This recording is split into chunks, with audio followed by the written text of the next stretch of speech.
Les effets du réchauffement climatique consécutif à la rareté des pluies ont d'énormes conséquences sur la production en électricité dans le Grand Libreville. Le barrage hydroélectrique de Tchimbélé tourne au ralenti. Le niveau d'eau de la vallée Mbé a atteint un niveau critique. Lardinguemamba, Richard Moubiwa. Le Grand Libreville s'achemine-t-il vers une crise de l'offre énergétique aiguë? L'on est tenté de répondre par l'affirmative. La courbe prévisionnelle dégringole. La fluctuation du niveau de la retenue d'eau du barrage hydroélectrique de Kingeli atteint un niveau critique. Une situation consécutive à la rareté des pluies due au dérèglement climatique. La côte aujourd'hui est de 522 mètres et à cette période elle est précoce. Ce sont des côtes que nous atteignons après la saison sèche. L'année dernière nous l'avons sensiblement en septembre. Donc avant la venue des pluies on était plus serein, mais aujourd'hui nous sommes vraiment en une situation critique qui nous oblige aujourd'hui à ralentir la production. Les usines de Kingeli et Tchimbélé, c'est plus de 40% de la production énergétique. Aujourd'hui, Tchimbélé turbine à minima. Un seul groupe sur 3 est fonctionnel. La production journalière est impactée. Si nous arrivons à ce stade, nous allons délester la moitié de la ville pendant 24 heures. Pour ne pas arriver à cette situation chaotique, nous sommes amenés aujourd'hui à réduire la production, ce qui se traduit par des délestages ciblés d'1 à 2 heures par quartier dans la journée. Nous faisons ce rationnement de la puissance pour que nous n'arrivions pas à la situation catastrophique de la côte de 517 mètres où nous devons arrêter le barrage pour ne pas turbiner de la boue. Tchimbélé a un pouvoir de régulateur en réalité parce que l'eau qui est turbinée au niveau de Kingeli, 6 heures plus tard, est turbinée à Kingeli. Ce qui fait que si à Tchimbélé nous n'avons pas de l'eau, c'est normal que la centrale de Tchimbélé ne saurait être complètement en fonctionnement.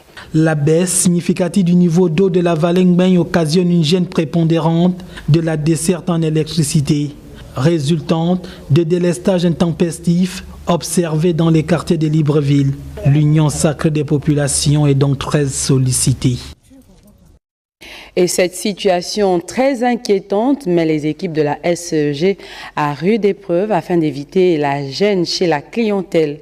Lardinguemamba, Richard Moubiwa.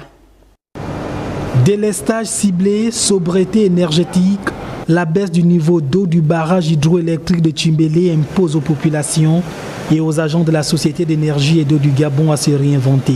Nous demandons à la population d'être vraiment compréhensive et de faire l'effort d'économie en réduisant les consommations. Cela a été plus ou moins boudé, mais c'est une réalité parce que les délestages que nous le faisons surtout à des heures de pointe quand la demande est importante. Et quand nous délestons la nuit, entre 19h et minuit, c'est au moment où tout le monde met ses appareils, les clims, les télévisions. S'ils adoptent le comportement qu'ils ont après minuit, parce qu'après minuit, nous constatons que la consommation baisse. La consommation baisse parce qu'on arrête les lumières dans certaines salles, on arrête la télé. 6 mètres d'eau de moins à la même période. La situation est alarmante. Mais la Société d'énergie et d'eau du Gabon veut rester optimiste avec la mise en service d'une centrale électrique flottante de 150 MW de l'entreprise Caporal Ship. C'est vraiment une solution providentielle parce que le problème que nous avons aujourd'hui, c'est un déficit de capacité de production. Alors si nous avons cette possibilité dans les délais qui sont annoncés, si en fin juillet nous avons 40 MW, les délestages vont cesser et nous aurons aussi la possibilité de vraiment maîtriser la descente du niveau de cette retenue.